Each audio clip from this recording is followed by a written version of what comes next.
Hello বন্ধুরা, শুভ নববর্ষ সবাইকে। গতকাল রাত্রেবেলায় আমি এই মসুর ডাল আর এই নিম পাতা ভিজিয়ে রেখেছিলাম। যেহেতু স্নানের পরে আমাদের নিয়ম পয়লা বৈশাখের দিন নতুন জামা কাপড় পরে এই মসুর ডাল আর একটা নিম পাতা খাওয়ার। তোমরাও কি খাও? তোমরা যদি খাও তাহলে কিন্তু খুব উপকার, জানো তো। এই গরমকালে এই নিম পাতা পেটের পক্ষে কিন্তু ভীষণ ভালো। আর এই গরমকালেই কিন্তু এই পক্স হওয়ার ব্যাপারটা কিন্তু আমাদের থাকে। তো সেই জিনিসটা কিন্তু আর হবে না যদি পয়লা বৈশাখের দিন তোমরা স্নান করে উঠে নতুন জামা কাপড় পরে এই মসুর ডাল আর নিম পাতা যদি তোমরা খেতে পারো।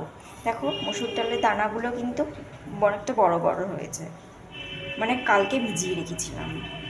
তো এটা আমি এখন খেয়ে নেব।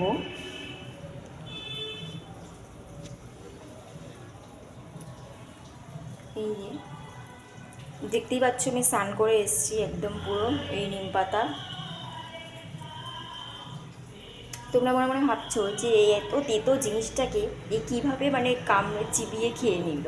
এটা আমার অভ্যাস আছে, আমি প্রতিদিন সকালবেলাতেই খাই বাসি পেটে। এটা পেটের পক্ষে ভীষণ ভালো, আর পেট ভালো থাকলে চুল ত্বক দুটোই আমাদের ভালো থাকবে। তাই তোমরাও কিন্তু আজ থেকে শুরু করে দাও।